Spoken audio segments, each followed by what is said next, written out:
21년이 밝았습니다. 2021년은 신축년이라 해서 소띠해입니다.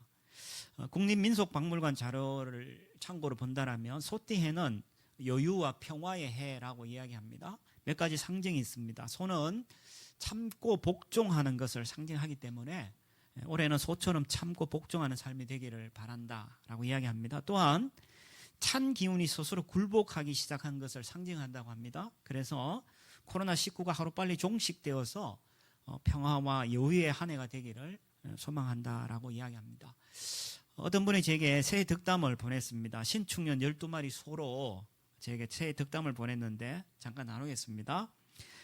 새해엔 건강하소, 가족과 친근하소, 자녀들을 내비두소, 교회를 개혁하소, 나라를 세워보소, 역병을 물리치소, 자신과 화해하소, 남에겐 관대하소, 더불어 행복하소, 소처럼 우직하소, 흰소처럼 강하소. 마지막이 압권입니다. 부디 살아남으소. 저는 이것이 우리 신앙생활에도 한 해 잘 적용되기를 바라면서 오늘 말씀 제목을 참고 복종하소라고 정하고 여러분하고 말씀을 나누겠습니다. 오늘부터 우리가 사사기를 시작할 겁니다. 사사기는 여러분 잘 아는 대로 여호수아가 죽은 이후에 왕정시대가 시작되기까지의 시대, 약 주전 1300에서 한 1500년 사이의 이야기를 기록하고 있습니다. 그래서 오늘 본문에서도 우리가 다루게 되겠지만 유다가 승리하는 그 정복 사역이 계속 확장되어지고, 그렇지만 가나안을 다 쫓아내지 못하는 그런 한계를 우리에게 보여주고 있습니다. 1장 1절부터 2장 5절까지는 하나의 큰 단락인데요, 이스라엘이 가나안을 전멸하지 못한 이야기가 나오고, 전반부 오늘 우리가 살피는 이야기는 남방에서의 전쟁인데 거기에서도 승리를 거두지만 가나안을 완전히 쫓아내지 못합니다. 그리고 이어지는 뒷부분의 이야기는 우리 다음 시간에 볼 텐데 북방에서의 전쟁인데 거기서도 부분적으로만 승리하고 완전히 실패하는 모습을 우리에게 보여줍니다. 그렇게 우리가 사사기를 계속해서 살펴보도록 하겠습니다. 오늘 본문은 세 부분을 나눕니다. 먼저 1절에서 10절까지는 유다와 시몬이 아도니 베색을 치고 그리고 예루살렘과 헤브론을 치는 이야기가 나옵니다. 그리고 11절에서 15절까지는 유다 지파인 온니엘이 드비를 치는 이야기가 나오고, 마지막 16에서 21절까지의 말씀은 유다가 시몬과 함께 베냐민과 함께 부분적으로 전쟁에서 승리하는 이야기를 다루고 있습니다. 그래서 그렇게 세 부분을 나누어서 오늘 본문을 살펴보도록 하겠습니다. 그러면은 하나님 나라의 백성의 삶, 하나님의 다스림을 받는 하나님 나라의 백성의 삶은 세상 속에서 어떻게 살아가야 될까? 어떻게 해야 될까? 첫 번째, 세상 문화를 따르지 말라라고 말씀합니다. 세상 문화를 따르지 말라. 본문 1장 1절에 이렇게 시작합니다. 여호수아가 죽은 후에 이렇게 시작합니다.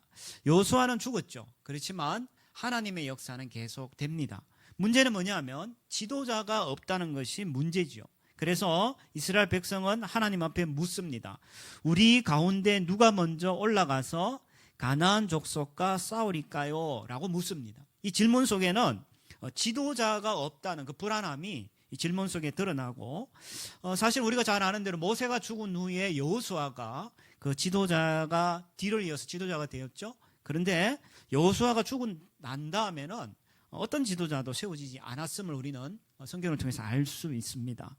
거기서 그래서 지도자가 부재한 상황에서 질문을 했고, 하나님이 2절에 대답합니다.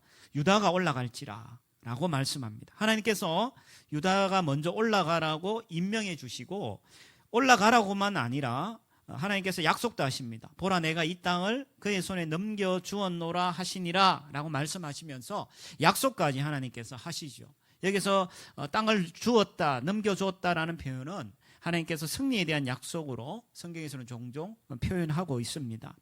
자, 그런데 이제 하나님께서 그렇게 답변을 하시고 난 다음에 이 답변은 사실 이스라엘 전체에 대한 답변이었죠. 그런데 유다는 이스라엘 전체의 어떤 관점에서 일하기보다 자기중심적으로 일을 하죠. 3절이 이렇게 이야기합니다.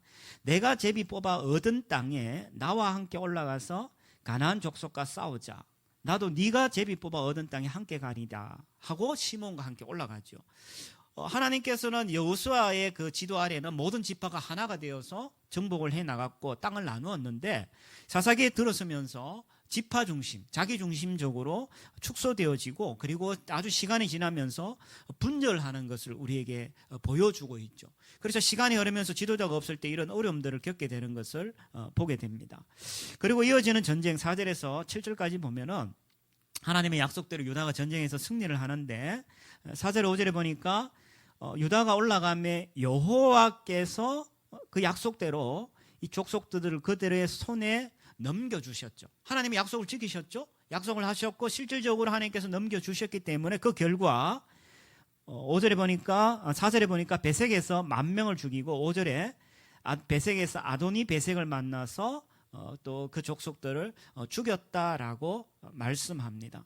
그런데 좀 재미있는 사건은 6절 7절에 보면 아도니 베색이 도망하는데 그를 쫓아가서 엄지손가락과 엄지발가락을 잘랐다라고 성경 기록하고 있습니다. 그런데 그것이 어떤 문제가 있냐면 두 가지의 이야기를 우리에게 보여줍니다. 첫 번째는 7절에 보니까 아도니 베색이 이런 이야기를 하죠. 내가 옛적에 70명의 왕들이 엄지손가락과 엄지발가락을 잘리고 내 상안에서 먹을 것을 줍더니 하나님이 내가 행한 대로 갚으셨다. 심판의 개념으로 아도니 베색이 고백을 하죠. 그러니까 하나님이 악인을 심판하신다는 의미를 아도니 베색이 이야기하고 그리고 이 이야기는 또 하나 우리가 살펴볼 수 있는 것은 이 전쟁에서 승리했을 때 그 적군들을 잡아서 손가락을 자르고 발가락을 자르는 것은 사실은 잔인한 행위였죠. 그런데 이 잔인한 행위를 가나안 풍습의 그 가나안 행위를 유다가 그대로 따라서 하고 있음을 우리는 보게 된다는 거예요. 적군이라고 할지라도 손가락과 발가락을 자르는 행위는 사실은 이스라엘에게는 적절하지 못한 거죠. 그리고 특별히 이 전쟁은 하나님께서 이 전쟁에서 승리케 하신 하나님을 높이고 하나님의 방식으로 이 일을 해야 됨에도 불구하고 이들은 가나안의 잔인한 풍습을 따라서 이것을 누리고 있음을 우리에게 보여준다는 거예요. 이것은 다른 말로 하면 세상 문화를 따르고 세상 문화의 방식을 따라서 이들이 하나님의 그 일들을 즐기고 있음을 우리에게 보여주고 있다는 거예요. 이들도 그럴 수밖에 없었던 것이 당시에 이스라엘이 갖고 있었던 그 문화와 이 당시에 가나안 문화를 비교해 보면 비교할 수가 없었죠. 왜냐하면 이 시대는 청동기 문화에서 철기 시대로 전환되어지는 그런 과정에 있는 그런 시기였기 때문에 이미 가나안 이 족속들은 철기 무기를 생산할 정도로 이미 그 문화가 앞서 있었다는 거죠. 그리고 도자기를 구울 정도 그들이 문화가 앞서 있었기 때문에 그들은 그 문화를 쫓아가고 싶어하는 그런 열망들이 이스라엘 백성에게 있었다는 거예요. 그런데 그것이 좋은 것뿐만 아니라 이런 나쁜 문화까지도 따라가게 되는 일을 우리에게 보여주고 있습니다. 요한복음 2장의 말씀은 이렇게 이야기합니다. 요한일서 2장은 이렇게 이야기합니다. 15, 16절에 보면 여러분은 세상이나 세상에 있는 것들을 사랑하지 마십시오.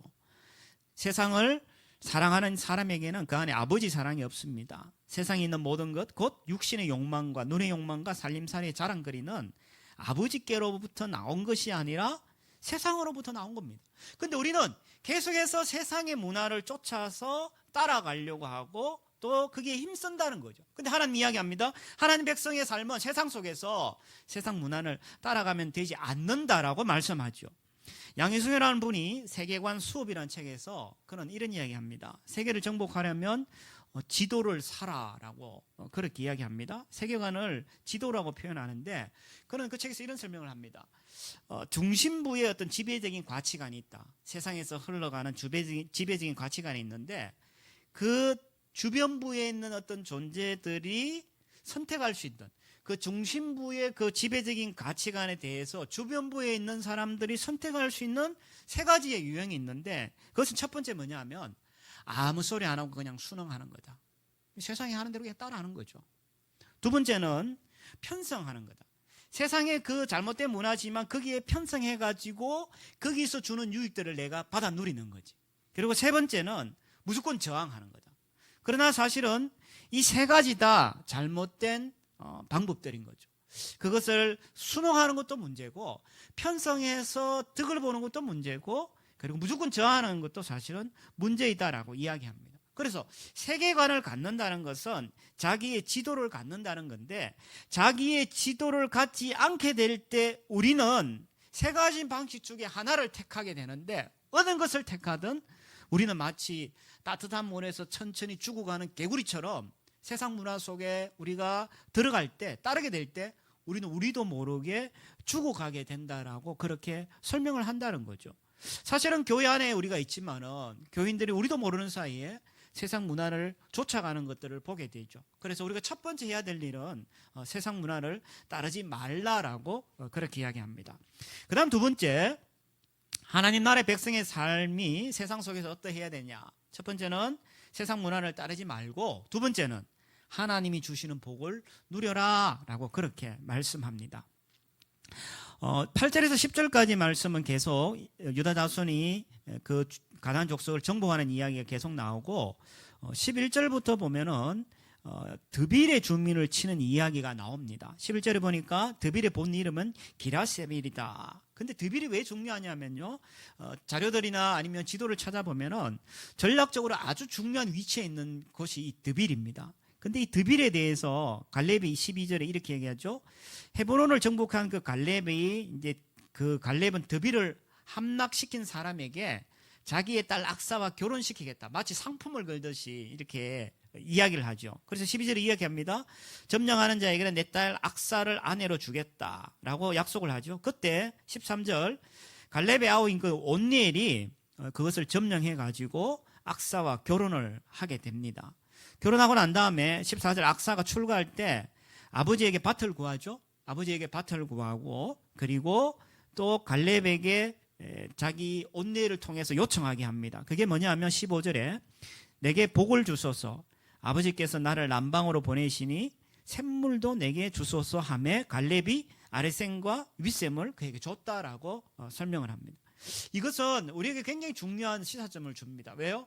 하나님 나라에, 그러니까 이 가나안 백성을 정복하고, 우리로 표현하면 하나님 나라에 들어간 사람들은 하나님 나라에서 주어지는 그 복들을 누릴 수 있는, 그리고 그것을 누려야만 하는 것을 우리에게 보여주죠.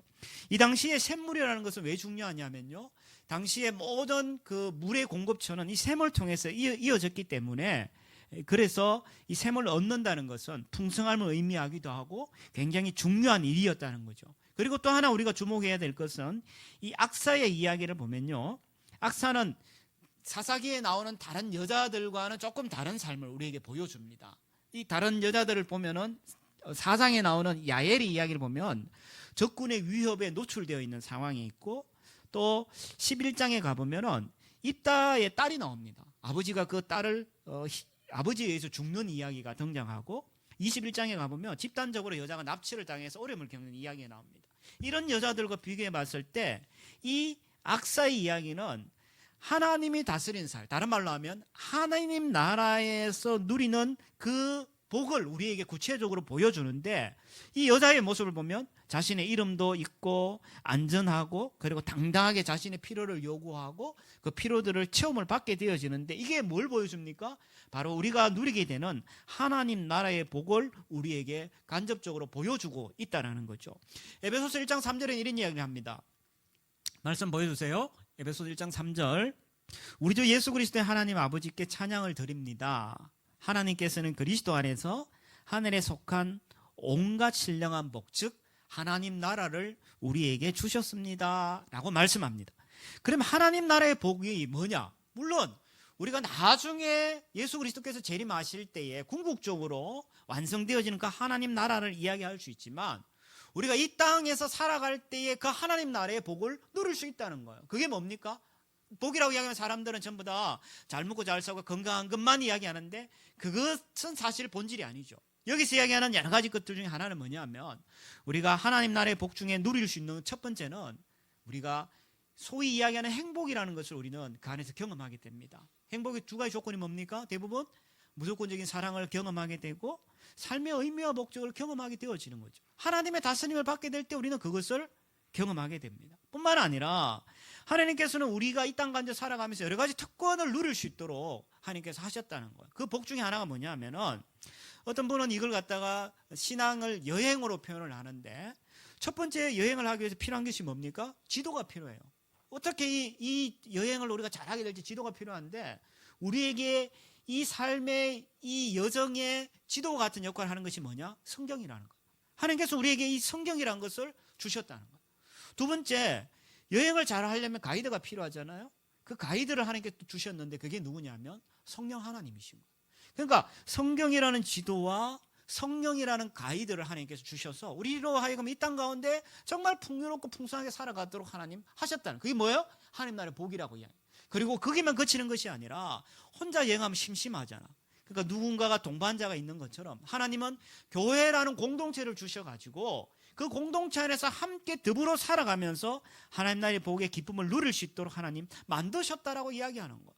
그래서 우리가 악사가 이 경험한 그 땅을 정복하고 아버지로부터 받는 그 놀라운 복들은 사실 이 땅을 살아가면 누려야 될, 우리가 그리스도인들이 누려야 될 그 복과 풍성함을 우리에게 보여주는 것이라고 할 수 있는 거죠. 그래서 우리는 세상 속에서 살아갈 때 소위 이야기하는 눈에 보이는 물질적이고 그리고 건강함 이런 것뿐만 아니라 하나님께서는 하늘에 속한 신령한 이 하나님 나라의 복을 이 땅 가운데 누리며 살아가라라고 우리에게 말씀합니다. 그리고 세 번째, 세상 속에서 우리가 어떻게 살아가냐. 첫 번째는 세상 문화를 따르지 말고, 두 번째는 하나님 나라의 복을 누리고, 그리고 세 번째는 몇 가지 이유로 타협하지 마라라고 그렇게 말씀합니다. 자, 16절부터 보면은 유다 지파와 이제 베냐민 지파가 계속해서 전쟁을 하는 이야기가 나오는데, 16절에 보면은 이제 겐 족속은 아랏 남쪽 유다 광야로 와서 같이 살았다라고 이야기하죠. 그리고 16절부터 진행되는 이야기 보면은 이스라엘 백성이 계속 승리하는 이야기가 나옵니다. 먼저 17, 18절에 보면요, 유다 지파가 형제 시몬과 함께 스밧이 거주하는 가나안 족속을 진멸하였다. 그리고 그 성의 이름을 호르마라 하였다라고 말합니다. 진멸했다라는 말은 히브리어로 하람이라 이야기죠. 그 성전이다라고 이야기하는데, 성전이 선포되어지면 그 성전에 있는 모든 살아있는 것들은 다 죽여야 되죠. 그렇게 전멸하였다라고 말씀하고, 그런 의미에서 성 이름을 호르마라고 이야기합니다. 호르마라는 이름은 봉헌하다, 진멸하다라는 그런 의미가 그 속에 담겨 있습니다. 그래서 하나님께서는 그 유다 지파를 통해 가지고 도시를 전멸시키며 승리하는 일들을 하게 했죠. 뿐만 아니라 19절에 보면은 이스라엘 백성들이 계속 괴롭혔던 족속 중에 하나가 이 해안 족속들, 소위 블레셋 족속인데, 18절에 보면은 유다가 그 지역에 있는 가사와 아수골론과 에그론 지역을 완전히 점령했다라고 그렇게 말합니다. 뿐만 아니라 20절에 가보면요, 또 모세가 명령한 대로 헤브론을 갈렙에게 주었는데 갈렙이 아낙의 세 아들을 쫓아내고 점령하였다라고 그렇게 말씀합니다.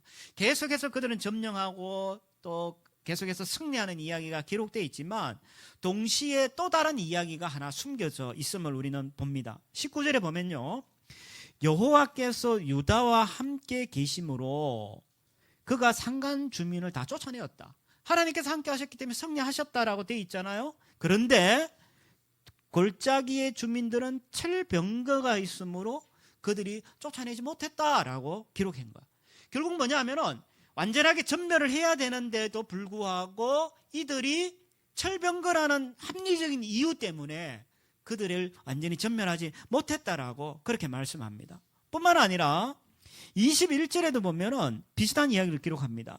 베냐민 자손은 예루살렘에 거주하는 여부수 족속을 쫓아내지 못하였으므로 여부수 족속이 베냐민 자손과 함께 오늘까지 예루살렘에 거주하였다. 여기서 오늘까지란 말은 자료들을 찾아보면 다윗 시대까지 그들이 같이 살았다라고 그렇게 설명을 합니다.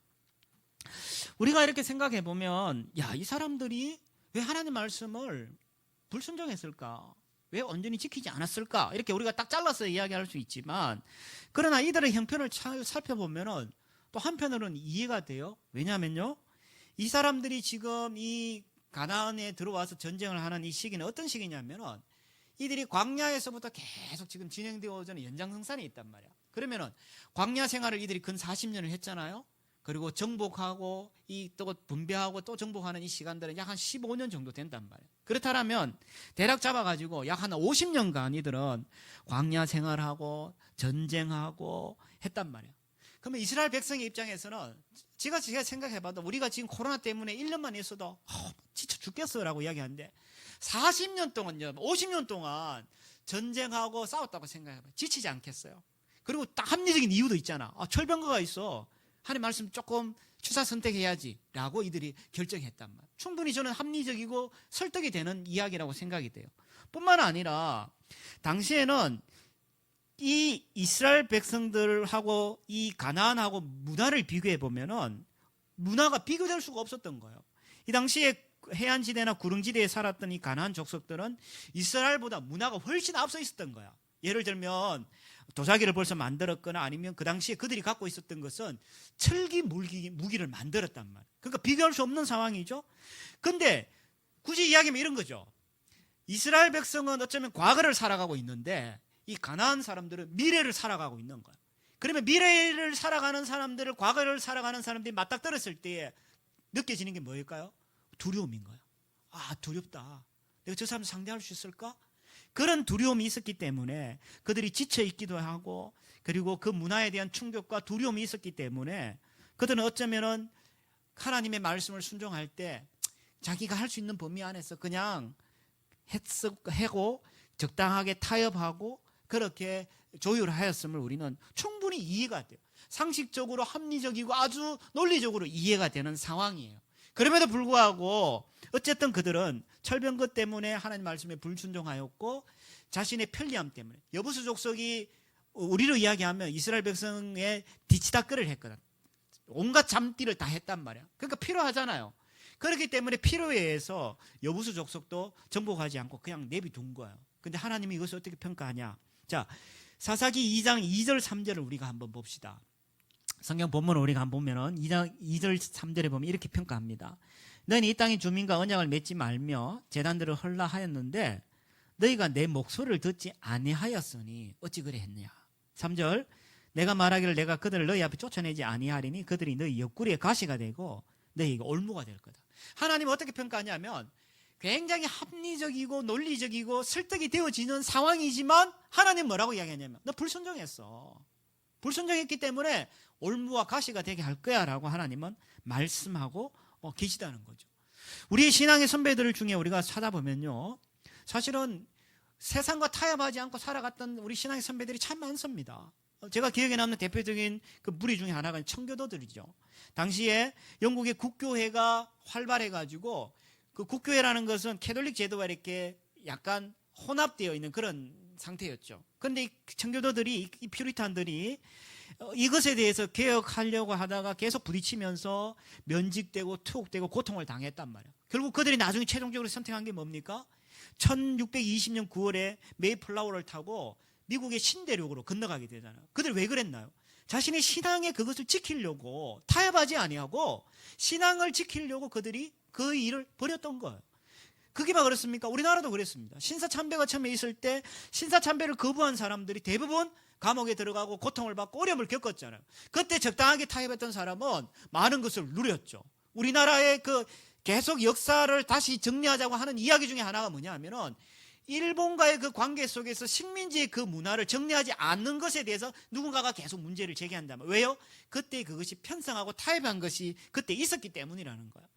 신앙에 있어서도 우리가 타협하게 될 때 이런 결과들이 벌어진다는 거죠. 우리는 지금 이 시대를 살아가면서 적당하게 타협하기 좋은 시대를 살아갑니다. 예배도요 적당히 드려도 돼요. 왜요? 안 보이니까. 다 온라인으로 드리니까 뭐 예배도 적당히 드려도 돼요. 신앙생활 적당하게 해도 돼요. 왜요? 다 용납되어지잖아. 코로나잖아. 정말 그렇습니까?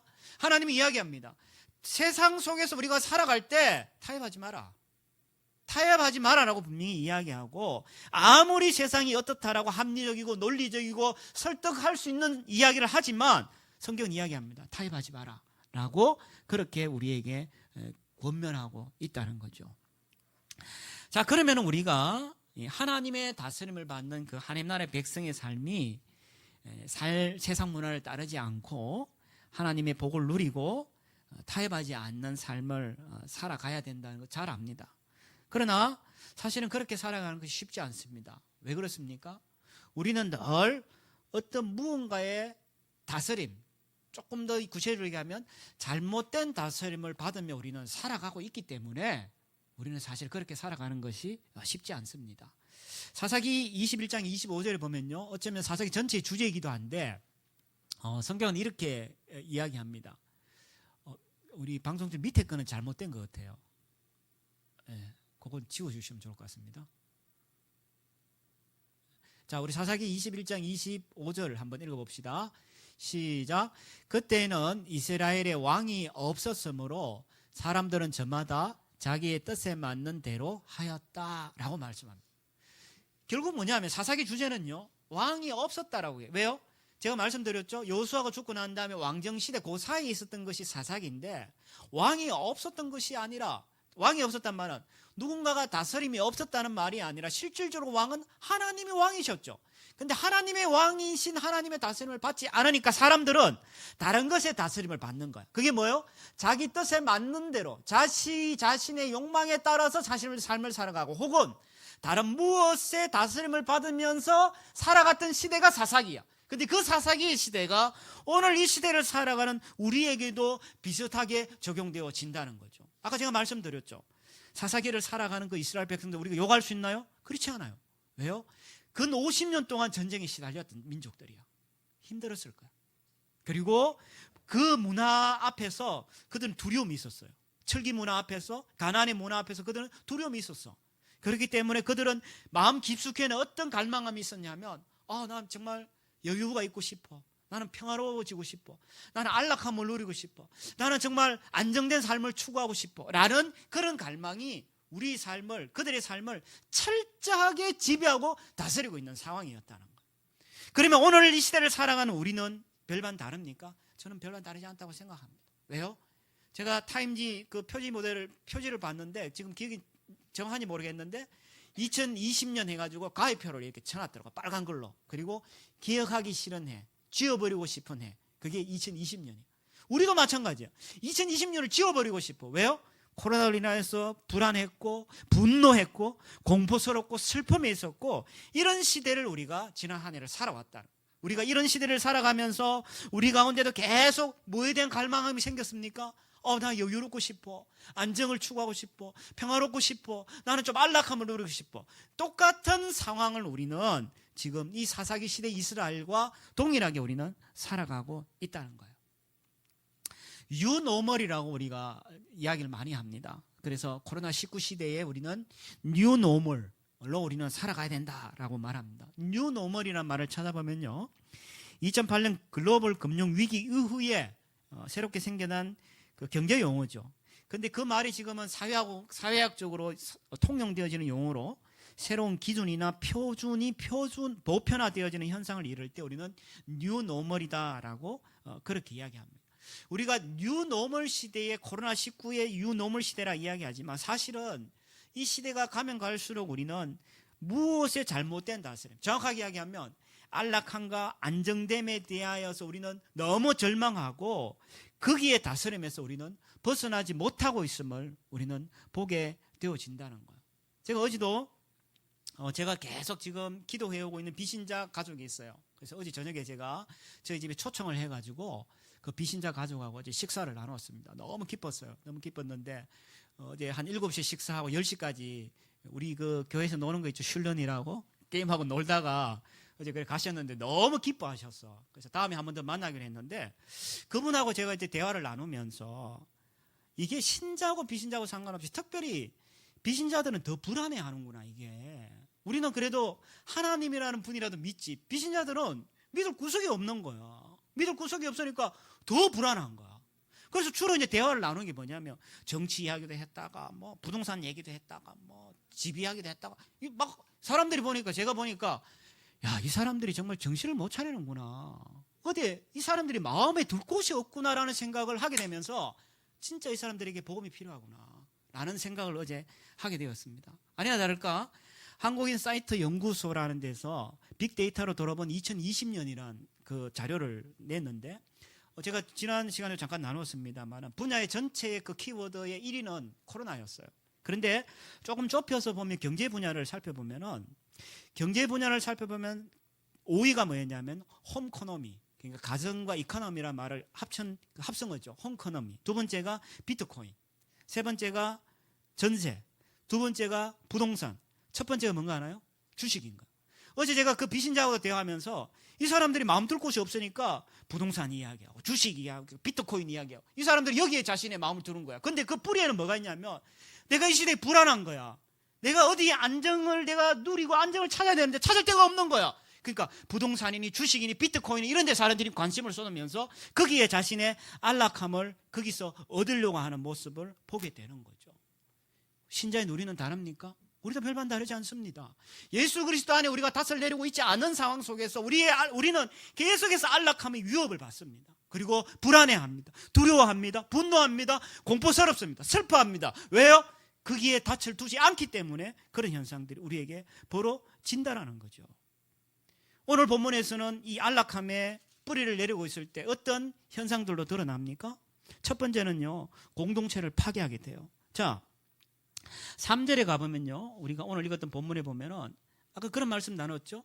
하나님이 이 말씀을 이스라엘 전체에게 했단 말이야. 그런데 유다 자손은 자기 지파만의 밥그릇을 챙기는 이야기를 하는 거야. 나에게 분단된 그 분배된 땅을 내가 차지해야 되겠다.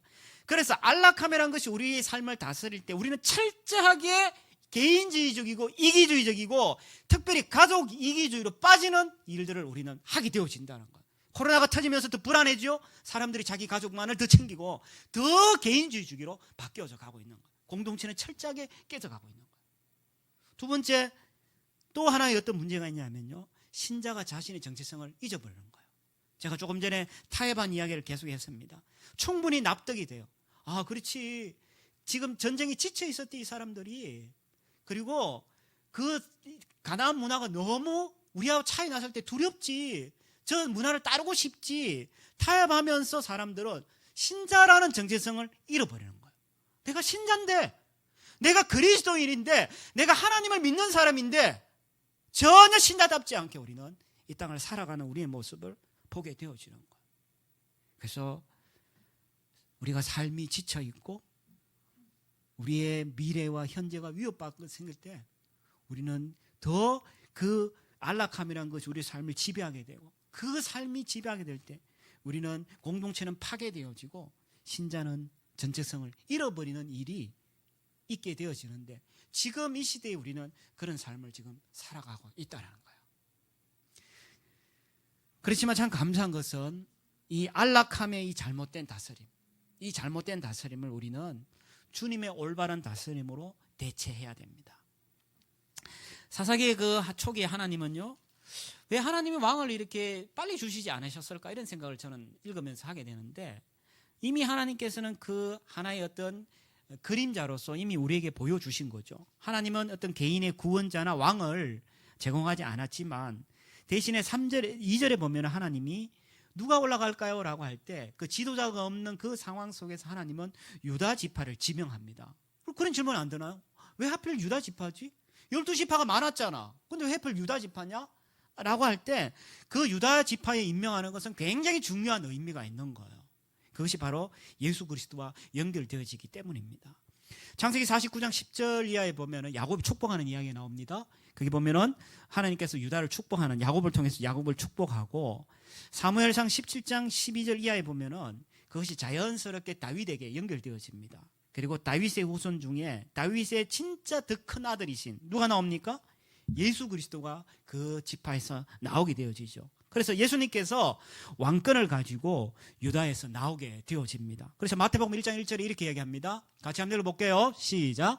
아브라함의 자손이요 다윗의 자손이신 예수 그리스도의 족보는 이러하다.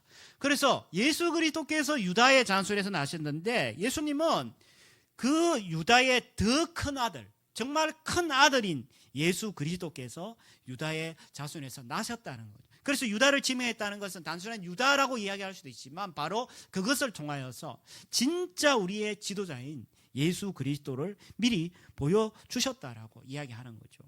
그런데 그 유다의 그 다윗의 더 큰 아들이신 예수 그리스도는요, 우리의 그 안락함, 이 문제를 어떻게 해결하셨냐? 우리의 안락함을 위하여서 예수 그리스도는 자신의 안락함을 버리셨다라고 이야기하고 있어요. 이미 하늘 보좌, 아버지의 품을 떠난 거죠. 부모를 떠난다는 것은 굉장히 불안하잖아. 근데 그 안락함을 주님은 버리셨어요. 왜요? 우리에게 안락함을 주시기 위해서. 예수 그리스도는 사람들에게도 버림을 받았어. 심지어는 사랑하는 제자들에게도 버림을 받았어. 왜요? 우리에게 안락함을 주시기 위해서. 예수님은 모든 사람들에게 예수님은 버림을 받으시고 예수님은 그 모든 사람들에게 고난을 당하시고 심지어는 죽임을 당하셨는데 예수님께서 그렇게 죽임을 당하신 이유가 뭡니까? 그게 자신의 그렇게 안락함을 버리신 이유가 뭘까요? 그것은 바로 우리에게 안락함을 주시기 위하여서 주님은 자신의 안락함을 버리셨다라고 이야기하는 거죠. 갈라디아 3장 13절 이런 이야기합니다. 그리스도께서 우리를 위하여 저주를 받은 사람이 되심으로. 저주를 받았다는 말은 자신의 모든 안락함이 포기되었단 말이죠. 그래서 우리를 율법의 저주에서 속량해 주셨습니다. 우리를 하여금 그 안락함의 그 지배로부터 우리를 해방해 주셨습니다라고 이야기하는 거예요. 왜요? 당신이 직접 그 저주를 받으셨다라고 성경은 이야기하고 있는 거예요. 그래서 예수 그리스도께서는 죽으시고 거기서 그친 것이 아니라 죽으시고 부활 승천하셔서 모든 우리의 그 안락함을 위해서 죽으시고 그리고 고통을 당하신 다음에 거기서 그친 것이 아니라 주님은 부활하시고 승천하셔서 비로소 우리의 주님이 되셨다라고 말씀합니다. 빌립보서 2장 말씀 보여주세요. 그러므로 하나님께서는 그를 지극히 높이시고 모든 이름 위에 뛰어난 이름을 그에게 주셨습니다. 그리하여 하나님께서 하늘과 땅 위와 땅 아래에 있는 모두가 예수의 이름 앞에 무릎을 꿇게 하시고 모두가 예수는 주님, 왕권이죠 이라고 고백하게 하셔서 하나님의 아버지 앞에 영광을 돌리게 하셨습니다 라고 이야기합니다. 주님은 우리의 안락함을 주시기 위해서 자신의 안락함을 포기하셨을 뿐만 아니라 그 모든 문제를 해결하시고 난 다음에 주님은 부활 승천하셔서 드디어 우리의 주님이 되셔서 우리의 삶과 이 세상 모든 것들, 모든 이름들을 다스리는 주님이 되셨다라고 성경은 선언하고 있는 거예요.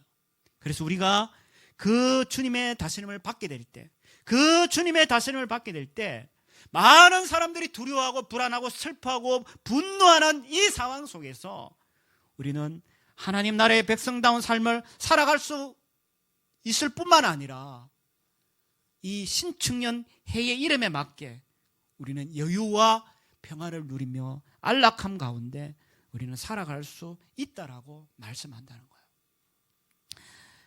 하나만 이야기하고 제가 마치도록 하겠습니다. 앨리스 모건이라는 분이 내 마음의 과일나무라는 책에서 그는 아주 재미있는 이야기를 풀이합니다. 그는 이런 질문을 던집니다. 누구나 풍성하고 의미 있는 삶을 살아가길 원한다. 그런데 우리의 삶을 과수원에 비유하고 있습니다. 우리의 삶을 과수원에 비유하면서 여러분의 그 과수원을 한번 살펴보십시오라고 그렇게 이야기를 합니다. 그러면서 이야기는 이렇게 진행됩니다.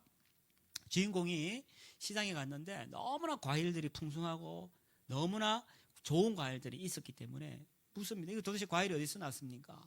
묻자 그 주인이 저기 어디 과수원에 가면은 그 과수원에서 나온 과일입니다. 그리고 반드시 과수원 주인을 꼭 만나보세요라고 이야기를 해요. 그래서 그 주인공이 이제 그 과수원에 가게 되고 과수원에 가서 주인공을 그 과수원 지기를 만나게 되죠.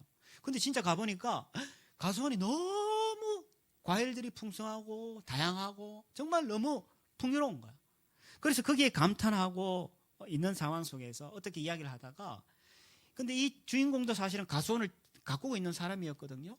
그러면서 이제 과수원지기한테 너무 이게 잘 되어 있으니까 제 과수원도 가서 한번 좀 봐주세요라고 요청을 했어요. 그래서 이제 그 주인공하고 과수원지기하고 이 주인공의 과수원에 가서 이제 살펴보는데 이 주인공은 나름대로 과수원에 대해서 자기 나름대로 최선을 다해서 과수원을 가꾸었단 말이야.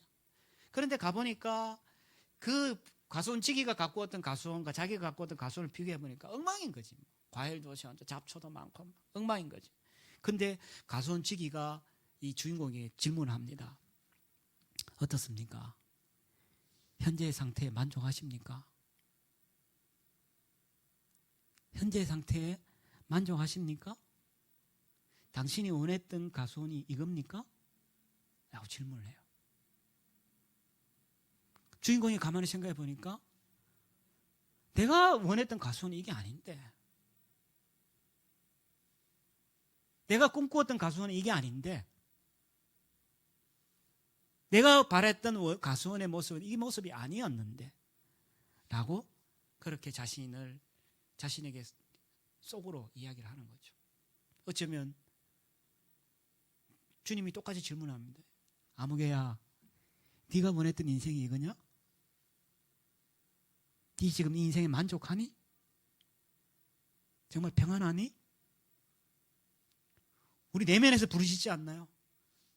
내가 원했던 모습 이거 아닌데, 내가 원했던 결혼 생활 이거 아닌데, 내가 바랐던 직장 생활 이거 아닌데, 혹시 그런 내면의 소리가 들리지 않나요? 가수원지기가 계속 묻습니다. 자, 어떻게 할까요? 어떻게 하면 이 정원을 정말 풍요롭고 아름답게 가꿀지 알려드릴까요? 주인공은 뭐 선택의 여지가 없잖아요. 예. 그리고 가수원지기가 묻습니다. 그러면 제게 이 땅을 관리할 수 있는 권한을 제게, 전권을 제게 주십시오. 일단 저한테 맡기면 저는 당신의 가수원지기가 되고 저는 그 가수원을 관리하겠습니다. 괜찮겠나요? 라고 이렇게 질문을 합니다. 그러자 이 주인공은 뭐 선택의 여지가 없잖아. 왜 그렇게 해주세요? 라고 이야기했어요. 그러자 가수원지기가 뭐 이렇게 도구들을 꺼내더니만 가지도 치고 물도 주고 넘어진 담장도 수리하고 뭐 거름더미도 만지고 화분도 만지고 막 이렇게 살피더라는 거야. 그러고 나서 가수원지기가 다시 와서 묻습니다. 자, 계약합시다 라고 이야기해요. 그래서 갑자기 주인공이 무슨 계약요? 그러니까 가수원지기가 계약을 해야 됩니다. 한 가지입니다. 그게 뭡니까? 라고 물으니까 가수원지기가 매일 한가롭게 제하고 이 가수원을 거닐면서 저하고 함께 있는 겁니다. 이게 한 가지 계약입니다. 다른 것이 아니라 당신이 나하고 매일 한 가지 계약인데 그게 함께 거닐고 함께 있는 겁니다. 그래서 함께 지내면서 무엇이 잘못된 거 고치고 좋은 것은 더 하고 무엇을 더 심어야 될지 이런 것들을 우리가 하면서 매일매일 함께 지내면서 돌보는 그런 계약입니다. 라고 제의를 하는 거예요. 그러면서 가수원지기가 덧붙여 이야기합니다. 기억하세요? 무슨 과일이든 당신의 힘으로 키울 필요가 없습니다. 당신의 할 일은 딱 하나입니다. 내가, 가수원지기가 당신의 땅에서 내 일을 할 수 있도록, 가수원지기가 일을 할 수 있도록 매일 웰컴해 주세요. 매일 반갑게 맞이해 주는 것, 그리고 나와 함께 거니는 것, 그것만이 당신이 유일하게 할 일입니다. 그리고 과일 생산은 가수원지기인 제 몫입니다. 라고 이야기를 한 거예요. 그러고 나서 몇 해가 흘렀습니다. 어떻게 되었을까요? 그 주인공의 가수원은 처음에 주인공이 시장에 가서 놀랐던 그 과일을 보고 놀랐던 그 과일들이 이 주인공의 밭에서, 과수원에서 쏟아져 나와서 이 친구가 그 극상품의 과일을 시장에서 팔면서 여유롭고 평화롭고 안정된 삶을 살아간다라고 이야기하면서 이야기는 마무리되어집니다. 저는 여러분들에게 질문을 드리고 싶어요. 여러분의 삶이 정말 가수원지기가 얘기했던 것처럼 정말 여러분 삶에 만족하시나요? 여러분들이 그렇게 가꾸고 애썼던 그 가수원, 여러분의 삶의 가수원이 정말 풍요롭나요? 그런데 주님은 우리에게 얘기합니다. 내가 너의 주님이야. 그리고 내가 이 땅을, 너의 그 삶을 관리할 수 있는 정권을 나에게 주렴. 그리고 너는 한 일은 딱 하나야. 나와 함께 지내며 매일 함께 거니는 거야. 그리고 나를 늘 웰컴해줘. 그것이 네가 유일하게 하나 할 일이야 라고 말하고 있다는 거. 저는 바라기는 이 어려운 시대에 많은 사람들이 힘들어하고 불안해하고 두려워하고 슬퍼하고 염려하는 이 시대 가운데 그 안락함이라는 것이 여러분의 삶을 지배하면서 여러분의 삶이 엉망이 되고 망가지는 대로 내버려 두지 마시고, 오늘 이 주인공이 그랬던 것처럼 그 가수원지기인 예수 그리스도를 주님으로 모셔드려서 여러분의 삶이 정말로 풍요롭고 정말 극상품의 열매가 맺혀지는 그런 삶이 되기를 주님의 이름으로 축원합니다. 같이 주신 말씀 생각하면서 이 시간에 같이 기도하겠습니다.